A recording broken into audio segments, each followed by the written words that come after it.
Hello, YouTubers and NFL fans everywhere. This is Matt, the NFL Fanatic, giving you my Week 13, 2023 NFL predictions. Well, for the Fanatic this past week, it was a bounce-back week in a way. Straight up, definitely a disappointing week against the spread.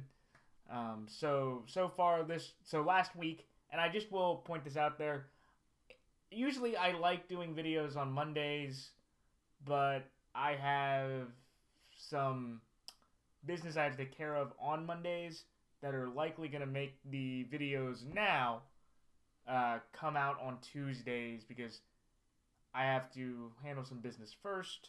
Then I do my stats for the following week, and by the time I get done my stats, it's a bit too late to do the video that I would like to do. So just an FYI for everybody, the video is probably now for at least till the rest of the regular season will be coming out on Tuesday. The postseason probably will go back to Monday, but with the rest of the regular season, with all the games, the videos probably will be coming out on Tuesdays from this point moving forward. So just a FYI for everybody. But to get back to last week, it was a tough week against the spread. Decent week straight up. Last week, though, I went against the spread 7-9. A lot of tough feats in the way of where I believed in the Lions. I believed in the Commanders to cover, and those both went to crap. I took the Panthers. I thought that game was going to be a lot closer between two rookies, and obviously they were able to cover that by 7. That was brutal. I thought the Browns were going to win with their defense, and they ended up losing by 17. I thought that the Pats were going to win. Ended up losing on a 35-yard missed field goal from Chad Ryland at probably the lowest point in the Bill Belichick Patriot tenure. Though, shout out to Andrew Warren, one of fellow prognosticator. That does mean that now Bill Belichick has fallen to now, I believe, 0-6 or 0-7 against his former coaches. He has never been able to beat one of his former coaches. He has a horrible lineage of coaches, but they never can beat him. So that was a tough beat there. And then I'm just trying to think of the other games. The Vikings last night in that horrible turnover fest. So a lot of bad beats against the spread. But straight up, they're 10-6. Similar type beats with straight up games. Had a few unfortunate bounces not go my way to get some wins. The probably one I regret the most was Pittsburgh Cincinnati. I really trusted Jake Browning. His first start after 5 years in the league. That was absolutely horrific. They only gained about 220. I think they gained 221 yards total offense. And honestly, I will defend myself. If Trent Simpson, if that corner for the Steelers doesn't pick that out route, I think I win that game. I objectively think I win that game. And I feel good about it. But, at the end of the day, that's what happens when you trust a rookie quarterback with Zach Taylor, who is now 4-28-1 without Joe Burrow in his career. So, definitely not good for the aspect of how dependent Zach Taylor is on a very good quarterback. So those are my tough straight-up moments. My overall records for the year now through 180 games, respectively. It is, unfortunately now, I am back under 500. Only one game, though, so I still can achieve my above 500 goal this year. I am now 88, 89-3 against the spread. And straight up now, I'm 111-69. So that equals to 49.7% against the spread. And straight up now, that equals 61.7%. So definitely my usual season average is going to be probably an end-of-season goal now, into where, I will take that being about what I usually am. And I will have the 64-game final haul to prove myself. But it's a bit frustrating that it's taken this long to get to this spot. So those are my overall records so far through 12 weeks. I also do want to say, though, we do have 2 more weeks of buys before the 64-game home stretch, with 4 straight weeks of no buys. So this week, it's a shorter week. We have one of the larger slate of buys as the Baltimore Ravens, the Buffalo Bills, Chicago Bears, Las Vegas Raiders, Minnesota Vikings, and New York Giants all have buys this week. So if you have Josh Allen, Lamar Jackson, James Cook, Stephon Diggs, Justin Tucker, the Ravens defense, the Bills defense, Justin Fields, DJ Moore, Deontay Foreman, Cairo Santos, Cole Kmet, Josh Jacobs, Devontae Adams, Daniel Carlson, Justin Jefferson, Josh Dobbs, the Vikings defense, Greg Joseph, Tommy DeVito, Saquon Barkley, the Giants defense, if you played any of them. If you have any of those players on your fantasy team, bench them because they will not be playing this week.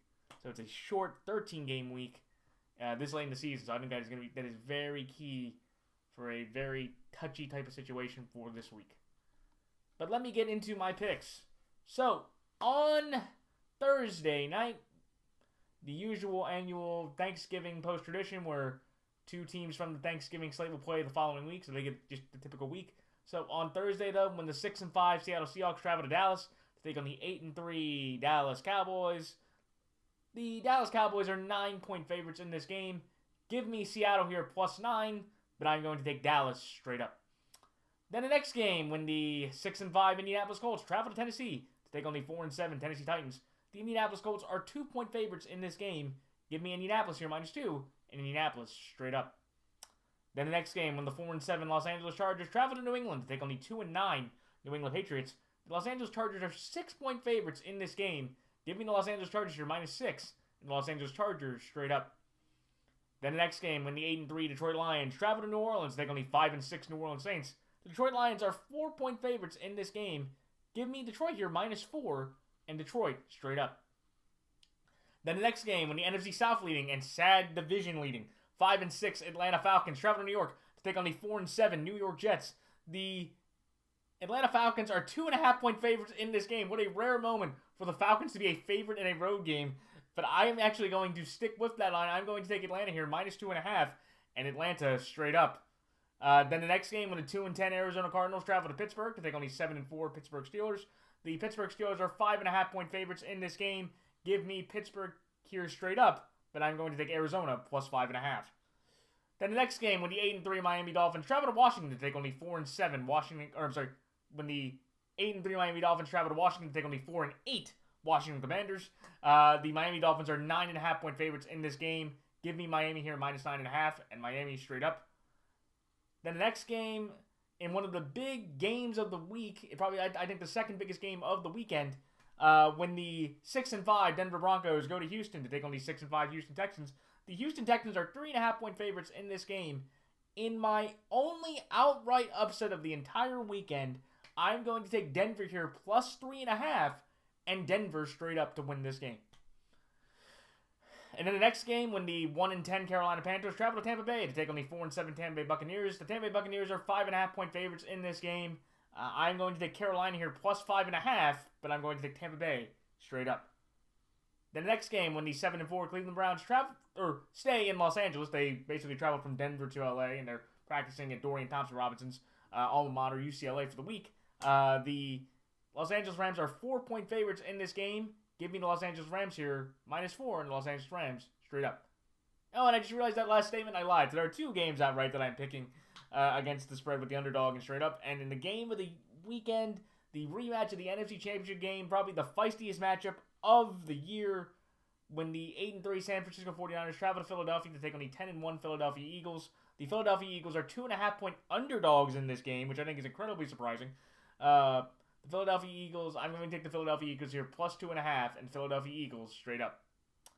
Then the next game, on the Sunday night game, the rematch of Super Bowl I, when the 8-3 Kansas City Chiefs travel to Green Bay to take on the 5-6 Green Bay Packers. The Kansas City Chiefs are 6.5-point favorites in this game.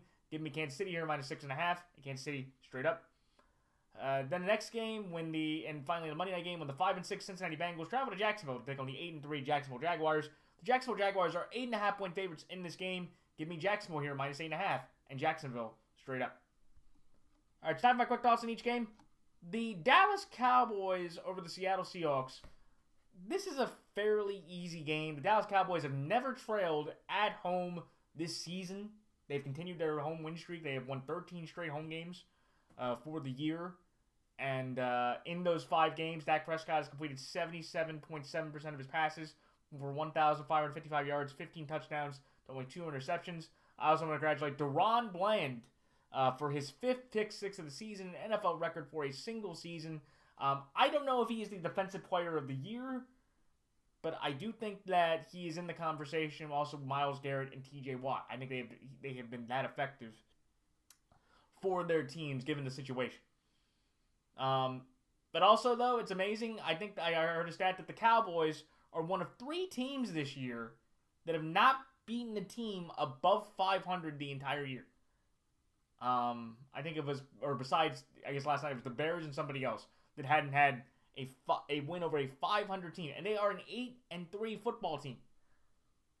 And for the first time, they have actually been able to get into this spot where they're playing, a respectable Seattle team that right now is the 6th seed in the NFC playoff picture. But also, when you look at this game, the Seattle Seahawks have had a very tough time offensively over the last 2 games. They've gone 19 consecutive offensive drives without a touchdown. The touchdown that they got on Thanksgiving was due to a pick 6 from a tip pass from Christian McCaffrey and Brock Purdy to Jordan Brooks, which shout out to Jordan Brooks for, I believe, having his first NFL touchdown. And the offense going against that very impressive 49ers front only gained a grand total of 56 total yards in the first half.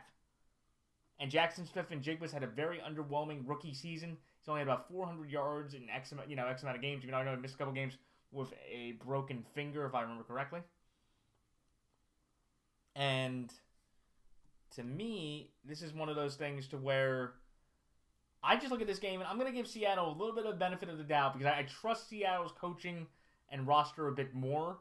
That's why I have them +9, but I just can't see them beating this Cowboy team. Even though I know the Seahawks have won 4 of the last 5 games against the Cowboys, this is a different Seattle team. And looking at how the NFC playoff picture is standing, the Seahawks could very well play themselves out of a playoff spot because of the Packers schedule and because of the Rams schedule. And the Rams have a head-to-head tiebreaker with them regardless. So even if the Seahawks and Rams both end up tying, the Rams will win the tiebreaker, which will knock the Seahawks out of the playoffs. Which, depending on how the record goes, I think Geno, silly me for believing that Geno Smith was a one-year wonder, kind of getting proven right here by how pathetic he's played this year. And Pete Carroll, I would say, a little bit of a hot take here. Everybody watch out. I'd fire Pete Carroll. I think what this team was going to be, the fact that the Seahawks, I believe, were 5-3 or 5-3 at one point, and the fact that they could collapse to a 6-8 record and miss the playoffs entirely, where the Broncos started at 1-5 and now are 6-5, and now you're both at the same point, and you could argue the Broncos are going in a moving upward and you're trailing downward. That collapse has to fall on Carroll, and I'd fire Pete Carroll for this collapse if this happens. If it's a 9-8 record, it's debatable, but I definitely think Geno has to be criticized even for his minimal salary, because that was supposed to be the guy that you thought, let Geno cook. He wrote those receipts, but he didn't write back. Now you can write on those receipts, Geno. You still suck. You're still that bum from West Virginia. 19 consecutive offensive drives. You weren't part of some of those drives, but you've gone 2 games now, basically, besides that, basically almost 2 games without getting the offense into the end zone. So, but again, so I think I'll give Seattle their props because I think they have been competitive, and Dallas could be pushed back a bit by a team that's not a tomato can to not steal the Chris Broussard segment. So I think Dallas easily goes through and wins this game, but I think that Seattle can cover, and I think if they provide any bit of pushback, they can cover the 9 points. So should be an interesting game, but I think if Dallas kicks the crap out of Seattle, now you have to start looking at the Cowboys as a legitimate Super Bowl contender. Because it's like, okay, you beat up a bunch of tomato cans, you finally beat the Seahawks, so you could argue the Seahawks are on a slide, but you finally beat a team going into it with above 500 record, and it makes that Eagle game next weekend one of the biggest games of the NFL season, in my opinion. So that's why I have Dallas here straight up at Seattle +9. The next game, the Indianapolis Colts over the Tennessee Titans. This, to me, I am taking Indianapolis Colts here because they have a team that is decently constructed. They have talent in a lot of different aspects. Shane Steichen, okay, I would give my Coach of the Year award to Mike Tomlin. I think he's done a phenomenal job, and he made a great choice by moving off of Matt Canada for Mike Sullivan and the running back coach, and I feel bad for him because I can't think of his name. But right there, and I know this is a hot take, I don't think DeMeco Ryans should be Coach of the Year. I don't. I think it should be Shane Steichen. If there was somebody else, it's Shane Steichen. Ronnie Harrison, I'm going to shout out him real quick. He got his first pick of the year, former Alabama player, former Jag, former Brown. But they've had 16 straight games with a takeaway, which is the longest active streak in the NFL. And the Colts, one of the big, massive decisions in the league that's going on is that he was 3 of 4 on 4th down against the Buccaneers, and those 4th downs were crucial for getting scores and keeping the ball in the Colts' hands to win the game. And, look, it was a little bit of a tough time for Matt Gay, who in back-to-back weeks has missed 50-plus yard field goals. And, look, to me, I just really like what Shane Steichen has done with this Colts team.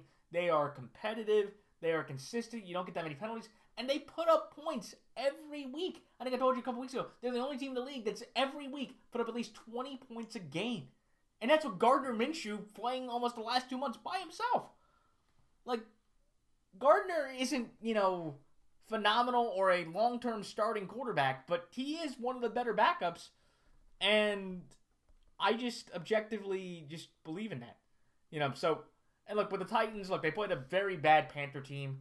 Derrick Henry, though, has now 6 rushing touchdowns this season and becomes the 5th player in the Super Bowl era with at least 5 rushing touchdowns in each of his first 8 career seasons, joining Marshall Faulk, LT, Eddie George, and Ricky Watters.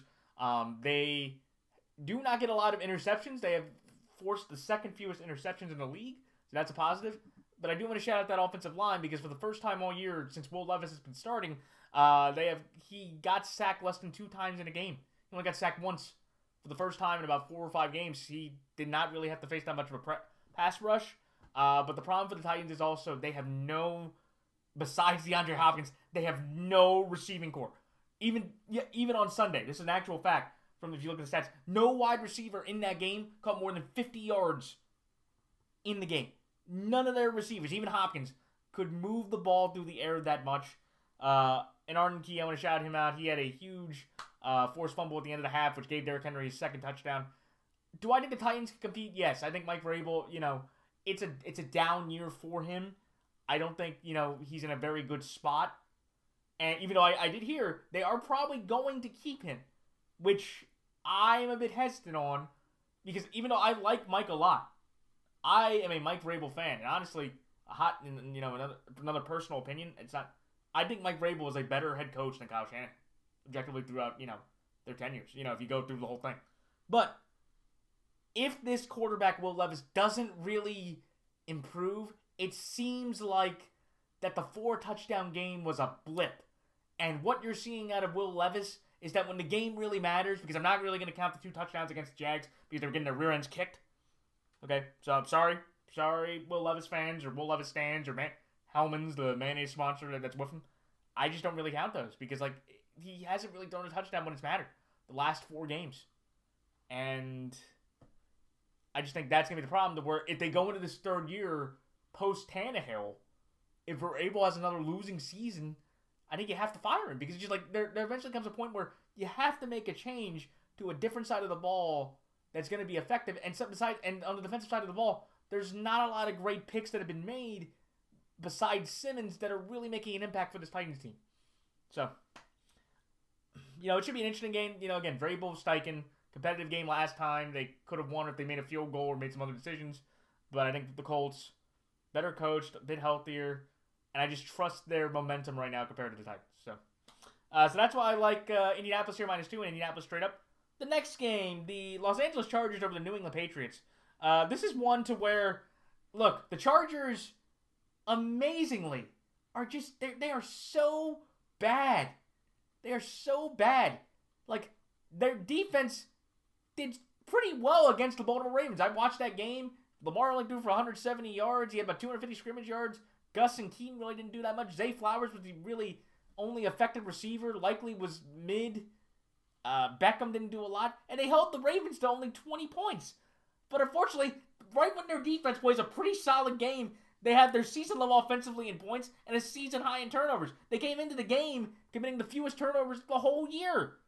They only committed 8 turnovers going into the game. They committed 4 on Sunday, which cost them the game.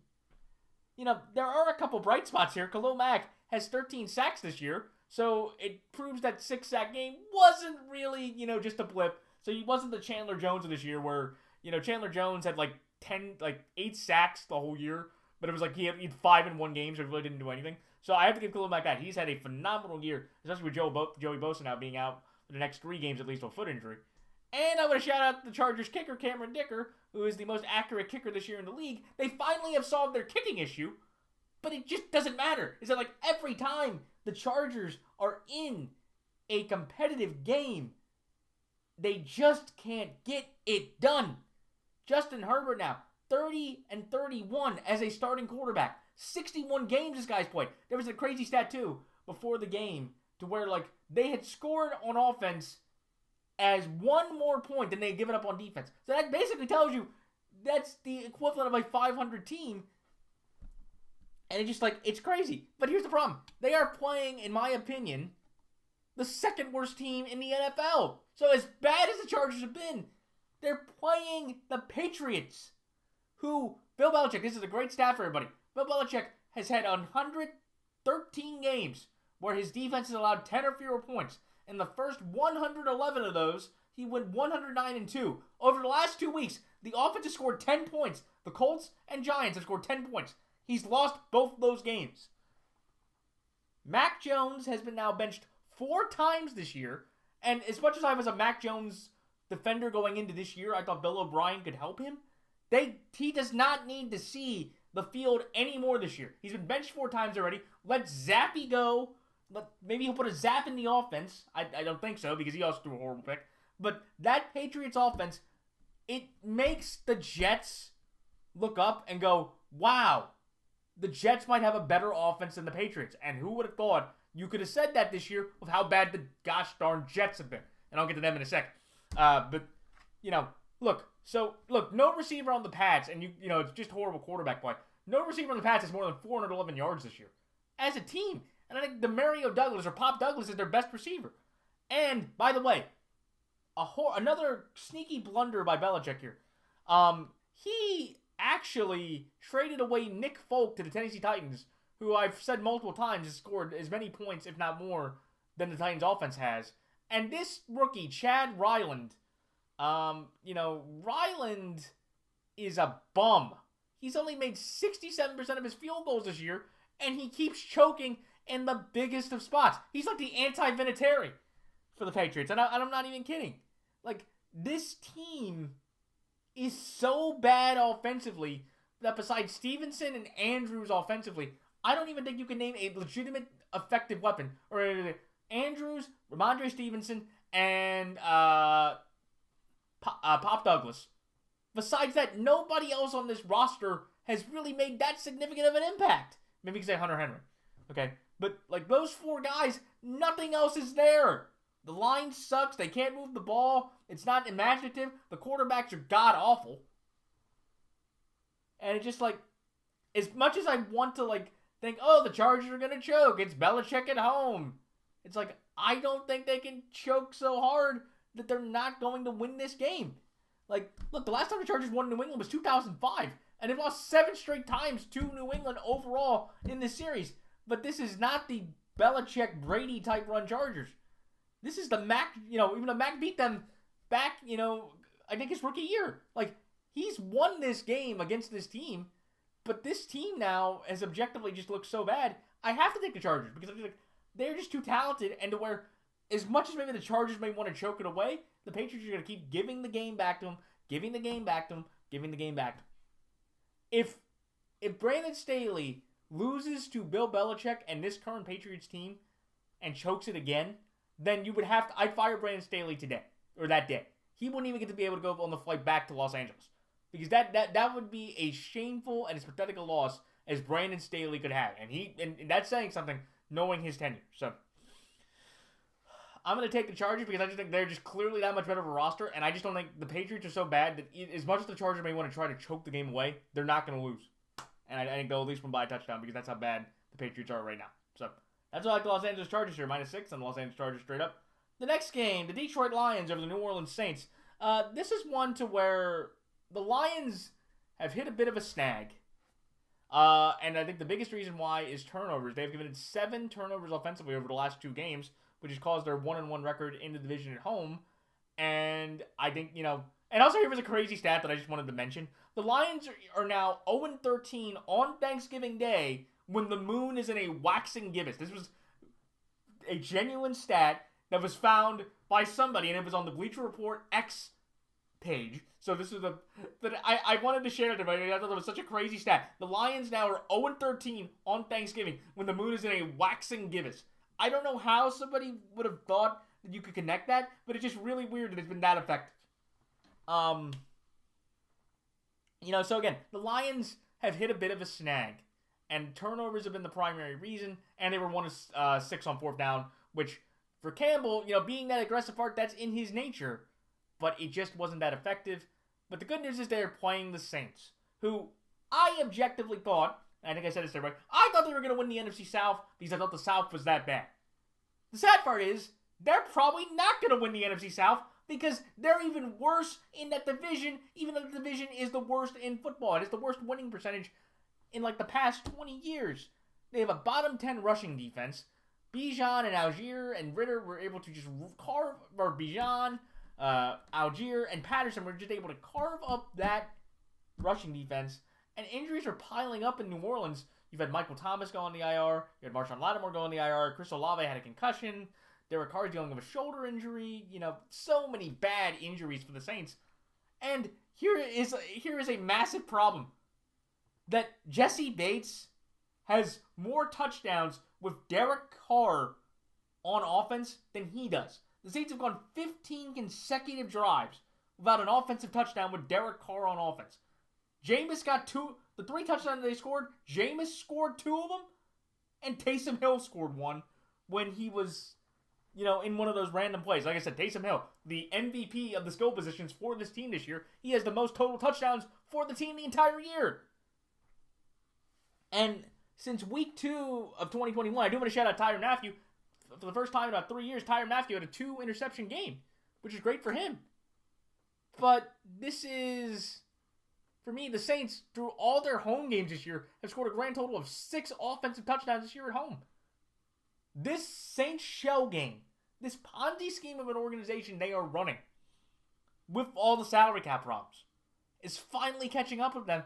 And honestly, if they do not win this division and they suck as bad as I think they could, I think not only should Dennis Allen get fired, not only should Pete Carmichael get fired, but Mickey Loomis, for the first time in about 20 years, has to be on the hot seat and possibly moved on because he made this decision to bring in Derek Carr. And he gave him an improved contract from where he was, and he's shown that he can't even do that. Derek Carr getting outplayed by Desmond Ritter is a new low. And with the rest of the Saints schedule, I don't know if they're going to win another game. Well, besides Carolina. So, strike that. Besides Carolina. But they could be in every other game this year. And if they don't win that division, that's his only hope of saving his job. And if Dennis Allen gets fired, then at that point you have Derek Carr stuck in a contract. It's very Giants-esque to where you're like, crap, we're stuck with Derek Carr next year. And we can't move on from him because nobody's going to take, Do I think the Saints could compete? Sure. The Lions, if they keep turning it over, they could keep them in the game. But I think the Lions, look, they're ticked off, they're mad, and they know that they blew a game that they should have easily won at home, in front of their home base in Thanksgiving. And I just think the Lions come out, they go to work, and they beat up a terrible Saints offense that just can't score in the end zone. And that's why I have the Lions winning. But I just want to shout out Blake Grupe real quick. I have thrown a lot of shade on Blake Grupe throughout the year if you watch my videos. I have to shout him out for Sunday. He was 5 of 5 on field goals, and he was their entire offense. So, good for Blake Grupe. So, but that's why I like Detroit here, -4, and Detroit straight up. The next game, the Atlanta Falcons over the New York Jets. Bijan Robinson had his first multiple touchdown game of his career, and thanks to Justin Tucker missing a 44-yard field goal, the most accurate kicker in NFL history through 100 kicks is actually Young Ho Koo, representing the Asians very proudly. But he is now the most accurate kicker in NFL history due to Tucker missing. He's not better than Tucker, but he's the most accurate. So, And Jesse Bates got his second career pick 6 in back-to-back years, so job well done to him. And for Desmond Ritter, I do have to say, this guy at home can play. He plays much better at home than he does on the road. He is 6-1 at home throughout his career, completing 67% of his passes, 8 touchdowns, 6 interceptions. And I think Desmond Ridder, amazingly, will get his second road win of his career because they're playing the awful, pathetic New York Jets. They have the third worst third down red zone offensive efficiency. The Jets had 179 total passing yards, so that was an improvement over Zach Wilson. But you saw, if you watched the Black Friday game, and I did, and that was one of the most shocking plays, but it was the most Jets thing that they could do. Thank you, Bob Saleh, that bum of a coach who, needs to be, out on the streets of New Jersey getting whacked by, the mob. You saw Javon Holland return a Hail Mary 99 yards for a pick 6. I had never seen that before. I think most NFL fans had never seen that before. I don't know if it's ever happened in the history of the league where a Hail Mary gets returned, but I've never seen it, and nobody can tell me. But this Jets team is so god-awful offensively that they can't protect anything. Aaron Rodgers should not come back to this. He shouldn't. But he is the godfather of the Jets, and Robert Saleh, Joe Douglas, and Woody Johnson took their spines and their sacks and basically handed them to Aaron, so that, and they will put him in there to not only screw their own draft pick, and, to screw their own draft pick, but to maybe hurt Aaron Rodgers now. Like, the fact that Aaron Rodgers wants to be an attention whore, in my opinion, and go and play these final 3 games just so he can brag about, hey, I came back from an Achilles injury faster than any athlete in NFL history could do it. Congratulations, you won 3 meaningless games against a Browns team of a third-string quarterback, a Commander team that's flailing and getting ready to get cleaned out by Josh Harris, and the Patriots, who are the worst team in the AFC. You really want to pat yourself on the back for that? You really want to pat yourself on the back for, winning 3 meaningless games that you could argue are hurting the Jets more than if you lost and let Trevor Siemian play out the final 3 games and maybe win one of them? Where I think the only win that I think Jets fans will care about is the game against the Patriots because they've lost 17 straight times. But, again, like I said, due to the gutless and spineless individuals in the Jets organization, and Joe Douglas and Robert Saleh, they all bend the knee to this idiot, and they're going to have him play out there. And Robert Saleh's still a moron because, and again, I'm going to take the Falcons again, as bad as the Falcons have looked, and, look, Desmond Ridder's only thrown 1 offensive touchdown on the road, so I do think he will throw his second offensive touchdown on the road this week. And Atlanta is 4-2 all time in New York, and Atlanta's won 4 of the last 5 games overall against the Jets.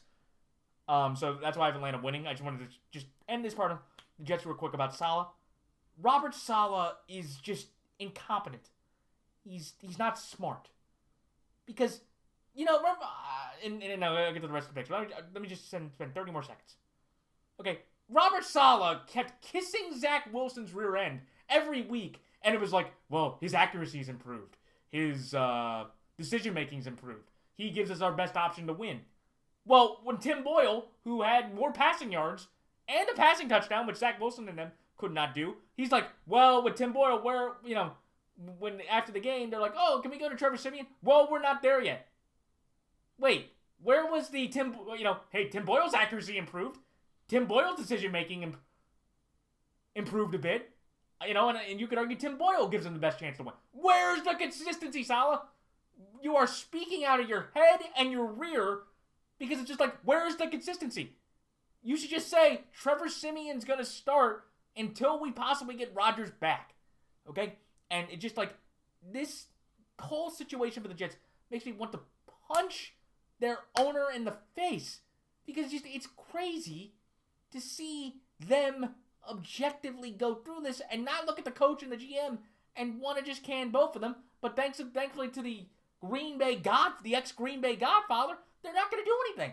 Or the other option is that Daniel Hackett becomes the coach. And as much as I rip on Robert Saleh, I'd rather have 100 Robert Salehs than 1 Daniel Hackett. So, and I know I'm a Ravens fan, but this Jet situation just really grinds my gears because I just can't stand it. But I have Atlanta. They're more competent offensively. They have a better quarterback. They have a chance, and the Jets just look like they're flailing with Tim Boyle. So that's why I like Atlanta here -2.5, and Atlanta straight up. The next game, the Pittsburgh Steelers over the Arizona Cardinals.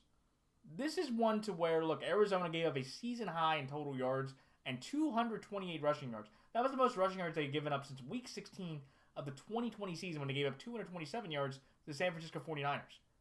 It's also the second most points allowed they've allowed all year, and it really wasn't even a contest. Stafford threw for 4 touchdowns. Kyron Williams had a fantastic game. He had like a second or third feat that's never been done in NFL history. And James Conner had 27 rushing yards total. So it was a downright abject disaster for Arizona. And look, Pittsburgh, for the first time in 58 games, the Steelers gained over 400 yards of offense, which is insane. And, you know, and to be fair, like they showed this on the screen in the game.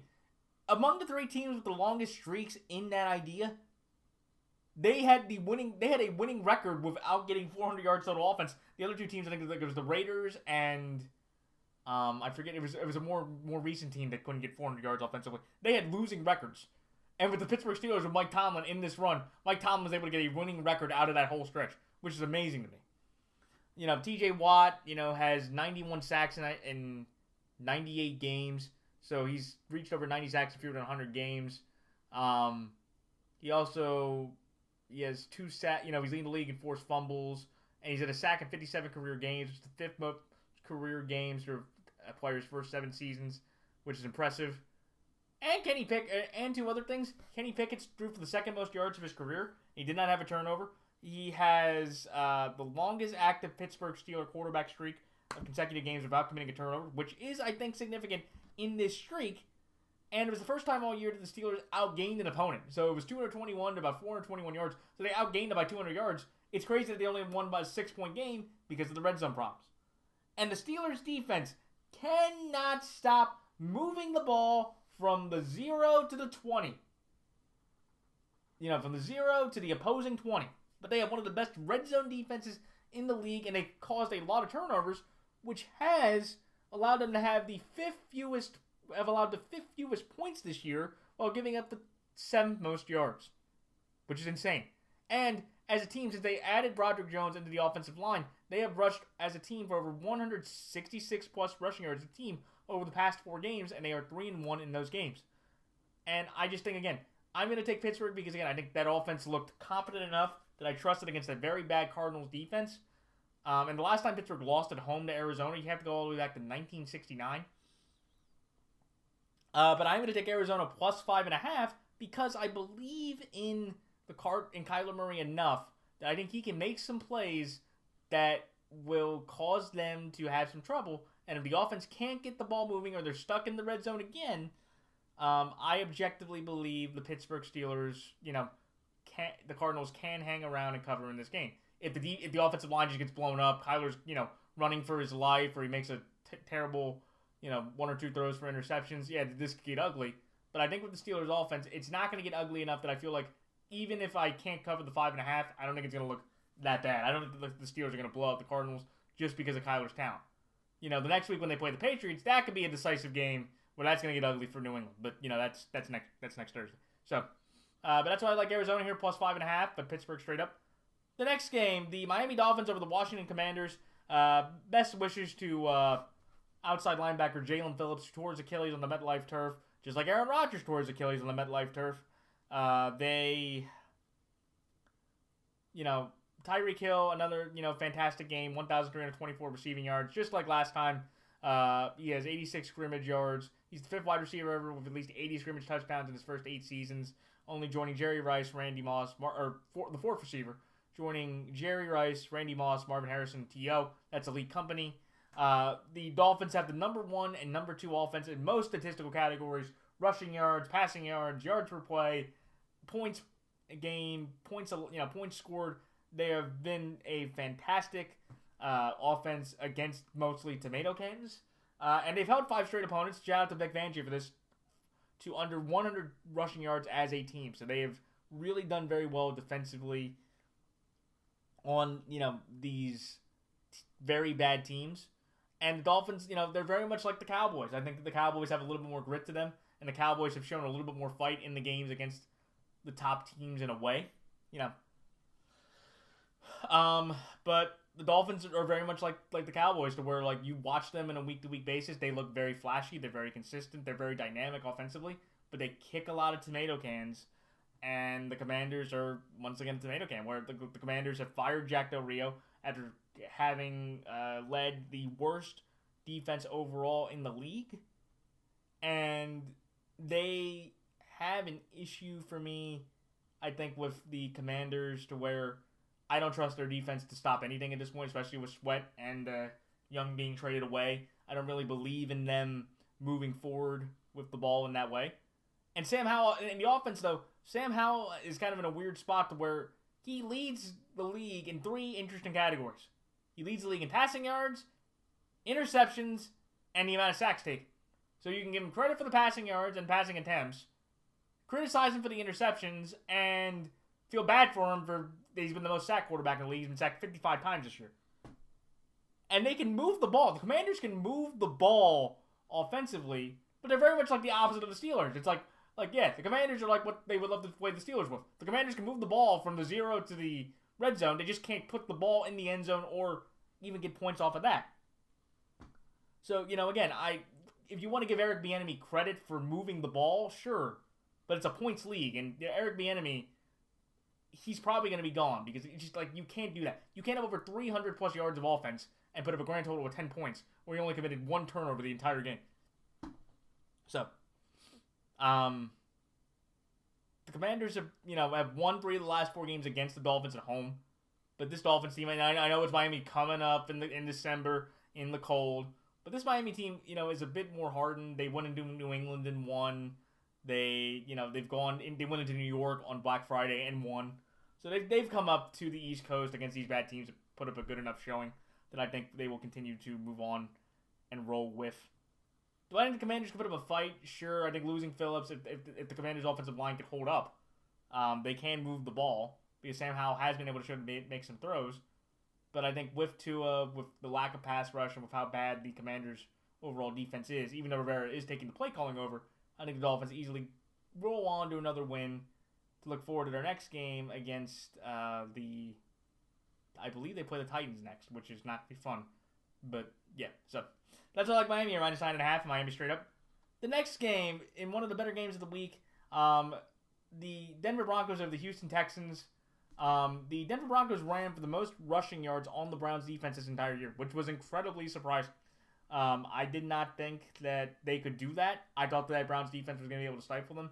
And when they were up 14-0 after the turnovers, that was the problem. I was like, that's not good, because if you knock out the Browns' strength, which their defense, that offense is not good enough, I thought, that they could match. And it's the first 5-game win streak for the Broncos since 2015, the last time they won the Super Bowl. This team's not getting there. But I genuinely do believe if they win this game, they are going to be a playoff team. Which is amazing from how the start happened. And Sean Payton and Russell Wilson, I think they should both get commended for what they were able to do. And maybe more no person than Vance Joseph, who after week 3, was ready to cut his head off for after giving up 70 points and 700 yards in a game. That defense now has forced the most turnovers in the league, and I think they have now forced 3 or more turnovers in 4 of the past 5 games. And this is one of those interesting games where this is a huge placement game, because the Texans and Broncos are, I believe, 8 and 9 respectively in the playoff race. So whoever gets this one will have a massive tiebreaker moving forward, and they both have mostly easy schedules. So, C.J. Stroud was phenomenal. He's been phenomenal the entire year. 22 total touchdowns, 5 picks. They couldn't really run the ball that well. And no Texans rusher has more than 500 yards rushing. And I think D'Amico, they made one crucial mistake, which was on the 4th and 12. Matt Amendola, who got cut by the Texans, but apparently that was just a procedural move. They will bring him back on the roster eventually in the next day or two. He missed a 50-plus yard field goal. I don't know if Fairbairn would have made that. I think Fairbairn's made a longer field goal than 58, but it was just a horrible decision because for a guy that's never made a 50-yarder and who had missed a field goal earlier in the game, and a guy that's had a history of just missing kicks in crucial spots, I would have just let Stroud get the 12 yards and see if he can keep moving the ball, and then maybe try Amendola out there to tie the game there. Also, I do want to shout out Derek Stingley for back-to-back games with an interception. And look, Sean Payton's 500 in his career against the Texans, so it's kind of an interesting idea. But I'm going to take the Broncos here because I just trust the momentum of Russ and Payton. I think Russ and this Broncos team, they went into Buffalo and won. They went into... trying to think, what was the other spot that they went into while they were on the streak? So they beaten KC, but they beat KC. They beat Buffalo on the road. They beat Minnesota at home. They beat Cleveland, and I forget the other team that they beat. But they have another road win in there somehow. But they've been on a very good roll, and I trust what the Broncos have been doing more than I do the time. And I think Payton outcoaches D'Amico in this spot. Could Stroud outplay Russ? Absolutely. I am not gonna, think that, even though Russ has the best TD interception ratio in the league, I think Stroud has been a much better quarterback this whole year compared to Russ. But I'm going to trust the coaching and I'm going to trust the defense here. I think this Broncos defense is playing with a bit of fire here.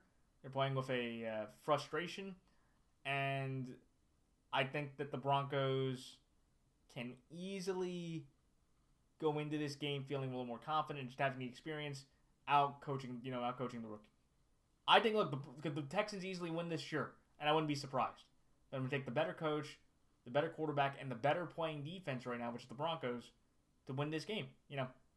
I could be wrong, but I'm going to trust that. So, excuse me. So that's why I like Denver here, plus 3.5, and Denver straight up. The next game, the Tampa Bay Buccaneers over the Carolina Panthers. Look, Carolina's the worst team in the league, and that's why I'm going with Tampa. It's not that hard. Frank Reich, I was, look, I feel bad for the man, and I wish him well. He does have a $36 million parachute he gets to have thanks to David Tepper, the worst owner in the NFL right now. But, so, my 10 seconds of objectivity, let me take another 30 seconds to just clap my hands for an accountability Monday yesterday, seeing Frank Reich go. I tried to tell everybody, Frank Reich wasn't a good head coach. He wasn't good. He had the shortest coaching tenure since 1978. He led the Panthers to a 1-10 record, which was tied for their worst start in franchise history. They have a bottom 5 offense and a bottom 5 defense. Tommy DeVito, the undrafted quarterback out of Illinois, the Soprano ripoff, has a higher quarterback rating than Bryce Young does right now. Bryce Young has the lowest QBR in the league. Jonathan Mingo, their second best receiver, has only 286 receiving yards through the entire year. They've only forced 2 fumbles defensively. They have the second worst pass defense in the NFL. And no Panther player has more than 1 interception. So this entire organization under Frank bottomed out. And, I feel vindicated about it because I try to tell everybody, Frank Reich was not a good coach. I would have never hired him for the second spot, for a second shot. Okay, I will still defend that I would have let Steve Wilkes go because he had a 10-point lead against the Buccaneers. If he wins that game, he wins the division. He keeps the job. He failed at it. That's on him. They move on, and he's done a good job. But to be fair, Steve Wilkes probably would have had this team at a better spot than Frank Reich would, which I didn't think it would be this bad. And look, I think for the Panthers, I will acknowledge this. I don't think there is a perspective that I could say that C.J. Stroud that Bryce Young will ever be as good as C.J. Stroud. I will fully admit that I was wrong about where their careers were going. But I do believe in Bryce Young enough that if you give him a more competent staff, which may not be the case with David Tepper, so he might be a lost cause. But I believe he is better than what he is showing. And he deserves the second year, maybe with a competent staff, maybe, to show that he can improve. because I just do not think he is this bad. I do not think he is that inept. I do not think he is that, looks that meek, looks that timid, looks that, vanilla and sad. And look, the Bucks are still one game out of the NFC South, and they've had their moments, but Rachaad White, I do want to shout him out real quickly. He was the first running back all year to have over 100 yards against the Colts defense as an individual. But the problem is they have the third worst defense in third down conversion percentage, so you can move the ball on this defense in third down.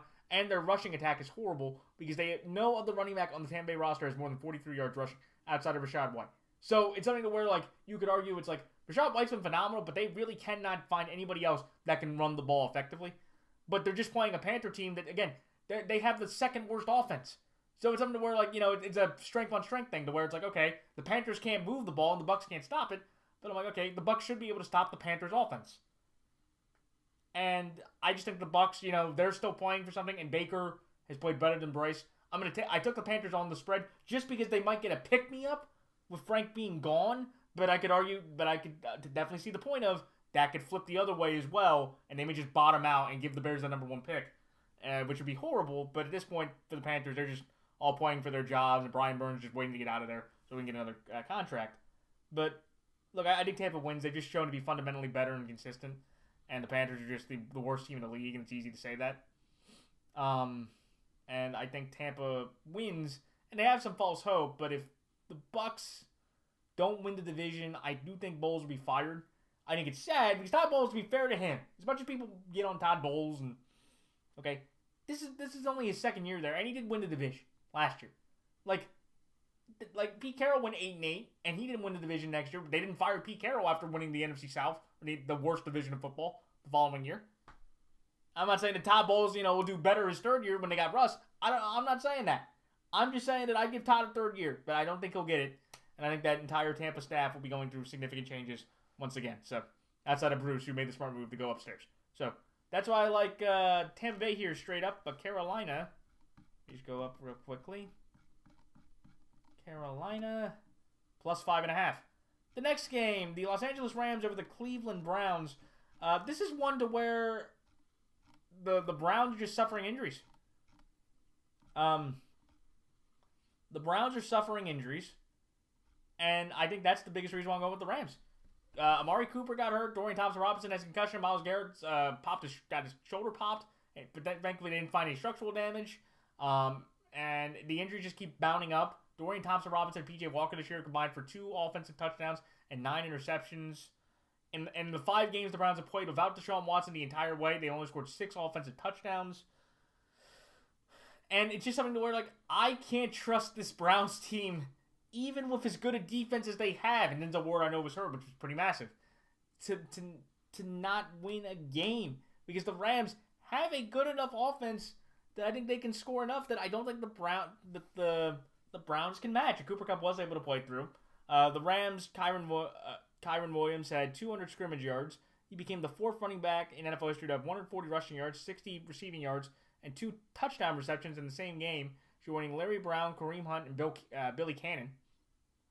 And Tyler Higbee, for the first time all year, scored a touchdown. He scored 2 of them. And they just rolled through it easily. And it's just one of those things. Look, Aaron Donald even didn't need to do anything. He had no tackles, which is unfortunate. But it's the Rams were so dominant, and where they are in the standings, the Rams are still playing for something, because if they win, I believe if the Seahawks lose, the Rams will be in the playoff spot, because the Rams have the head-to-head tiebreaker overall against the Seahawks for the division. So that will put the Rams in the playoffs at 500. It's sad how bad the NFC is, but that is the truth. And I just think for the Rams, look, the last time they won in Los Angeles, or the last time the Rams won in LA against the Browns was back in 1984. So it's been a while since the Rams have hosted the Browns in a game to win. I just think right now with this Browns team, this could be an unfortunate slide for the Browns, just because their offense just seemed to be, they cannot generate enough offense. And if they play a good enough defense with the limited talent they have left, I just think they can score enough to win. So, but that's why I like the Los Angeles Rams here. -4 and the Los Angeles Rams straight up. The next game, the Philadelphia Eagles over the San Francisco 49ers. This is one to where, look, the Eagles, man, had just been incredibly resilient, Jalen Hurts has, he's the first quarterback in NFL history to have 10, or he is the second quarterback in NFL history to have 10 rushing touchdowns in 3 consecutive seasons. The Eagles are the 14th in NFL history to win 10 of their first 11 games in consecutive years, joining the Bears, Colts, and the 72 Dolphins, who went undefeated. They have been outgained. They've been outgained in their last 4 games. They've trailed in their last 4 games, but they have found ways to win, which is incredibly impressive to me. And look, here was the crazy stat: the Bills are the 40th teams since the 1970 merger to have 500 yards, 10 third down conversions, and a positive turnover margin. And all the other teams going into that were 39-0. The Eagles were the first team to win that game, besides the Bills being that effective offensively. It's a rematch in an NFC. It's a rematch of the NFC title game, and I think the Niners, they have looked better at times. And there is a point of where you like the style points, but I just don't think it matters against this Eagles team. And I think the Eagles are motivated. Look, this rivalry has already been pretty heated through the last couple of days with the trash talk that both teams have said about their respective teams. And I just think, like I said, I bet against the Eagles against the Dolphins. I bet against the Eagles against the Chiefs. And I just keep coming up short. And every single time. So even if the Niners win, which I am kind of personally rooting for, just so we have a little bit of a, flair and the Niners can put their flag in the ground, if you will, I'm just going to take the Eagles to win just because of that resilience. I think the Niners, look, McCaffrey's been phenomenal. He's scored like 30 touchdowns in 25 career games with the Niners. They've been on a roll. The defense has been outstanding. They've had 3 straight games of holding opposing teams to fewer than 88 yards rushing. And I objectively believe that, the Niners can win, but I think the Eagles are just too good, and they're just, they can fight through the resiliency that I think they'll pull out another win. So that's like Philadelphia minus 2.5, or that's like Philadelphia plus 2.5, and Philadelphia straight up. The final 2 games: the Kansas City Chiefs or the Green Bay Packers. Patrick Mahomes has never lost to the Raiders on the road. Also, Travis Kelce has 11,000 total receiving yards in only 154 games, as the fast tight end to reach 11,000 yards total. He's also the 4th tight end overall to reach 11,000 yards, joining Antonio Gates, Jason Witten, and Tony Gonzalez. And to me, I just think this Chiefs team, the defense has still been the story. The defense has not allowed more than 21 points to any opponent this year, and they finally scored in the second half. And I want to shout out Andy Reid for becoming the winningest coach in Chiefs history, passing Len Dawson, or Hank Stram, the all-time great Chiefs coach. And they're playing a Packer team that has a bit of confidence. They've had 300 yards passing in back-to-back games. It's their first win against the Lions in 4 games. And the Packers won that game without a lot of injuries. Playing the Lions at home and playing the Chiefs, playing the Lions on the road and playing the Chiefs on the road at home, 2 totally different teams. Rematch of the first Super Bowl. It would be Jordan Love's 2nd time playing the Chiefs, because remember, he played them in the COVID game where Aaron Rodgers could not play. And it's a rematch of Super Bowl 1. Do I think the Packers could put up a fight? Yes. I think that their defense has played pretty well. And Jordan Love is showing you that he can have some flashes. But I just think against this defense, if they knocked out Tua pretty well, played Lawrence pretty tough, played Hurts pretty tough, played, all the quarterbacks they played have looked pretty bad for the most part, or mediocre. Playing Jordan Love in his 12th or his 13th career game, I think the Chiefs defense holds on and puts up a pretty impressive showing that gets them at least a 7-point win. So that's what I Kansas City minus 6.5, and Kansas City straight up. And lastly, the Jacksonville Jaguars over the Cincinnati Bengals. The Bengals cannot move the football without their quarterback, Zach Taylor. Has only won 4 games without Joe Burrow. And Trevor Lawrence has thrown he threw for the 2nd most yards of his career. Josh Allen's top 5 in sacks. And the Jags are just kind of hopeless. The Bengals are just hopeless without their quarterback. So, pretty simple pick in my opinion there. So that's why I like Jacksonville there minus 8 and Jacksonville straight up. But those are my picks for this week. Like, comment, rate, and subscribe. Please check out the NFL YouTube Prognosticators page to go see people like Andrew Warren, Gio Knows, Bridgewater's Finest, Johnny Talks Sports, and Fire and Brim Sports. Check out my description for Half Moon's picks. Check out all those people if you want to get different predictions. And until next Tuesday, this is Matthew Max signing off. Good luck to all players, coaches, teams, fellow prognosticators, and fantasy players. And until next Tuesday, this is Matthew Max signing off. Until then, everyone, so long.